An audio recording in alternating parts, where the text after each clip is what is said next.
ನನ್ನ ನೋಡೋದರಲ್ಲಿ ಇದನ್ನು ತೋರಿಸ್ತೀನಿ. ಸುರಭಿ ತೈಲ್ ವಾಸನ ಮೊನ್ನೆ ತೋರಿಸ್ನಲ್ಲ, ಆ ಸುರಭಿ ಹಾಲು ಮೊಸರು ನೋಡಿ ಎಷ್ಟು ಗಟ್ಟಿಯಾಗಿ.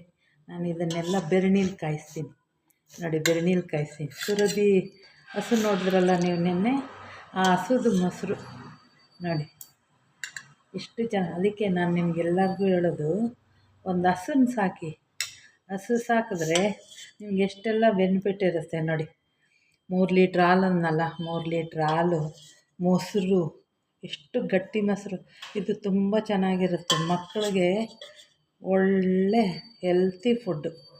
ನೀವು ಏನೇನೋ ಬರ್ಗರು ಮತ್ತು ಪಿಝಾ ಅದೆಲ್ಲ ತಿನ್ಸೋ ಬದಲು ಈ ಹಸು ಹಾಲಲ್ಲಿ ಮೊಸರು ಮಾಡಿ ಬಿಸಿ ಬಿಸಿ ಅನ್ನ ಮೊಸರು ಹೊಟ್ಟೆ ತುಂಬ ತಿನ್ನಿಸ್ರೆ ಎಷ್ಟು ಒಂದು ಹೆಲ್ತಿ ಫುಡ್ ಇರುತ್ತೆ. ಮಕ್ಕಳು ಎಷ್ಟು ಆರೋಗ್ಯವಾಗಿರ್ತಾರೆ ಅಂತ ನೀವೇ ನೋಡಿ. ಎಷ್ಟು ಗಟ್ಟಿಯಾಗಿರುತ್ತೆ ಮೊಸರು ನೋಡಿ. ನೀವು ಒಂದು ಚಿಕ್ಕ ಹಸು ತೊಗೊಂಬನ್ನಿ, ನೀವು ಹಿಂಗೆ ಮಾಡಿ, ತುಂಬ ಚೆನ್ನಾಗಿರುತ್ತೆ ನೋಡಿ. ನಿಮ್ಗೆ ಇಷ್ಟ ಆದರೆ ಮತ್ತೆ ಇದು ಮಾಡಿ.